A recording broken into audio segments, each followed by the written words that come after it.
What's up, y'all? Dave Helman from the Athletic Football Show here, and I am joined by unanimous All-American, Doak Walker Award winner, RB1 in this year's draft, Jeremiyah Love out of Notre Dame. Jeremiah, I notice you're here with Sharpie. Yes, sir.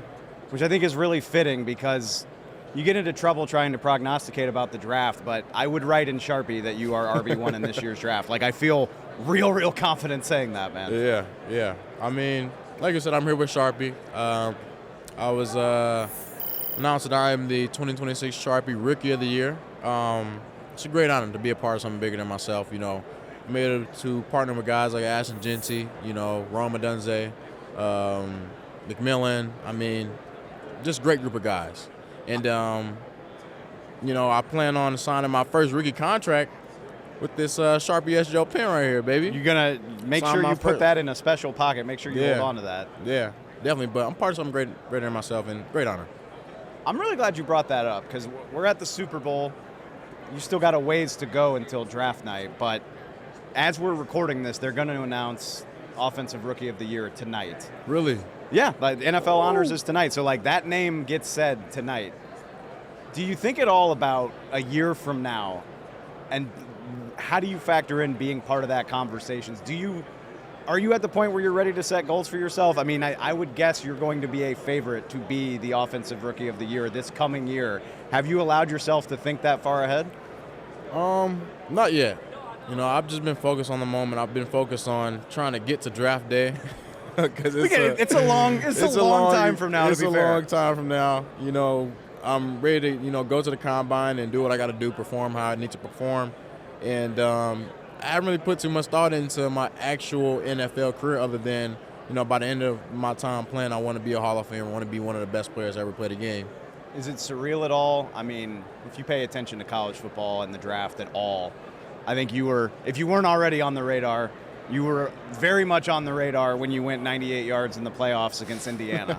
So that was a long time ago, man. That was two playoffs ago. That was a minute ago. So with the amount of time that you've been ready for this and on the draft radar and knowing that this was going to be part of your journey, you're finally here now? Like, you can finally train for the draft? You can finally start talking to NFL teams? Is that surreal at all? And where are you with processing that? It's very surreal because I remember last year I was 2 years ago, I was in my dorm watching the NFL draft. I was watching Marvin Harrison get picked, just watching a great group of guys get picked in the first round.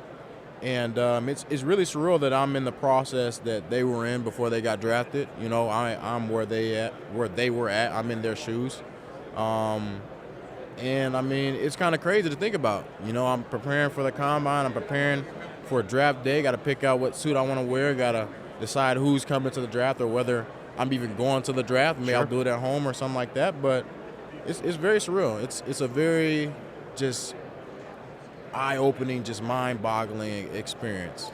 I think we've moved past it a little bit. Like, when you were maybe in school or coming out of high school, we did this annual thing about the value of the running back position and how highly should you draft a running back. I think the successes of guys like Jahmyr Gibbs and what Saquon Barkley did last year for the Eagles, I think that's kind of put it to rest a little bit. Bijan Robinson had a ridiculous season for the Falcons this year. Yeah. So I don't want to ask you that, but I am curious if you set goals for yourself in terms of how highly you would like to be drafted, how you view yourself in this draft class. Because, Ashton was just drafted 6th overall last year. We know teams are willing to do that for the right guy. How do you see yourself in that hierarchy, and how highly do you think you can be drafted?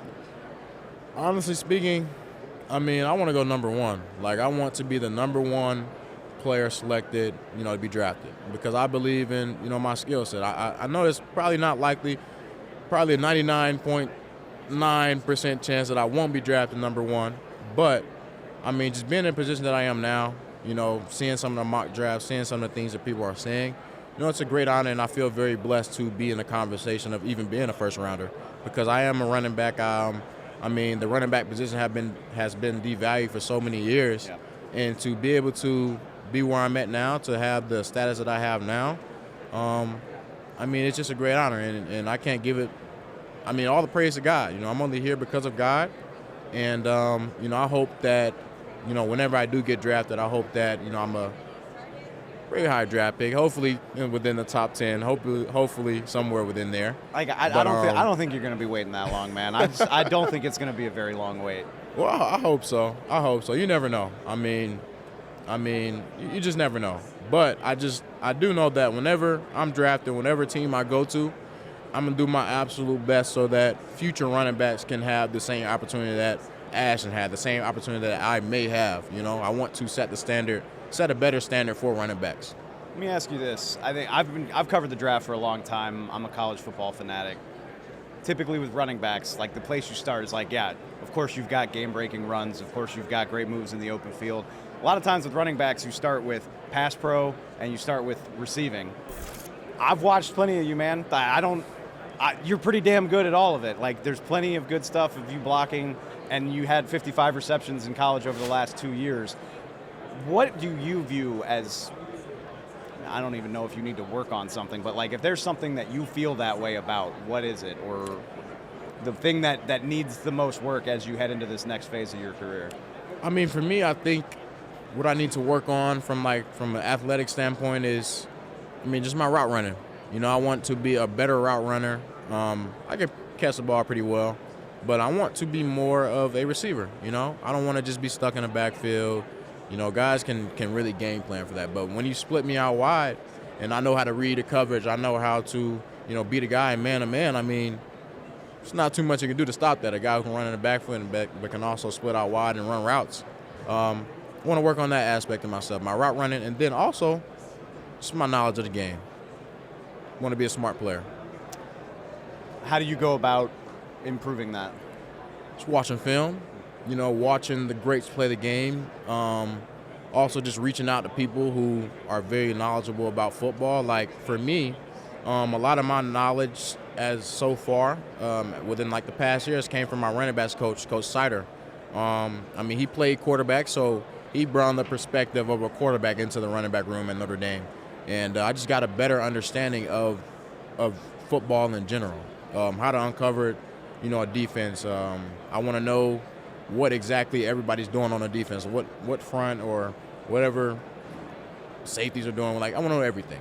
And Coach Sider brought that perspective to the running back room.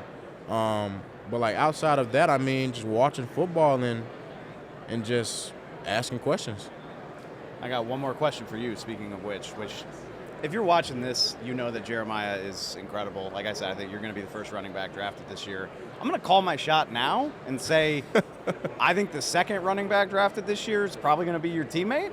I 100% believe in that. So if you're not familiar, get familiar with Jadarian Price. What can you tell us about Jadarian Price? JD, he's just like me. He can break off explosive runs whenever.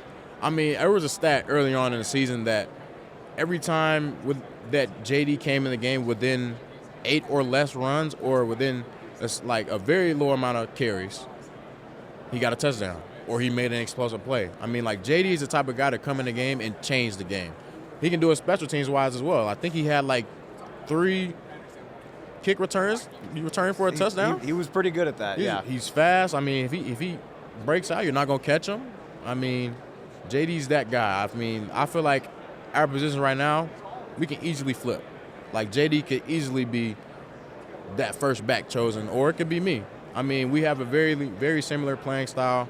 JD will put a move on you, he'll run through you. JD, I think, led the nation in yards after contact at some point throughout the season. If not, he may still be the leader. I don't know. But JD's just that type of guy to make a play whenever. Whatever order, however long. I don't think either one's going to be waiting that long when we get there. Jeremiah, love watching you, man. I'm excited to see where this goes, and I look forward to talking to you when you're campaigning for Rookie of the Year at this time next year. Thanks a lot. Yes, sir. Thank you. Thanks for watching. Follow The Athletic Football Show wherever you get your podcasts, and don't forget to subscribe on YouTube.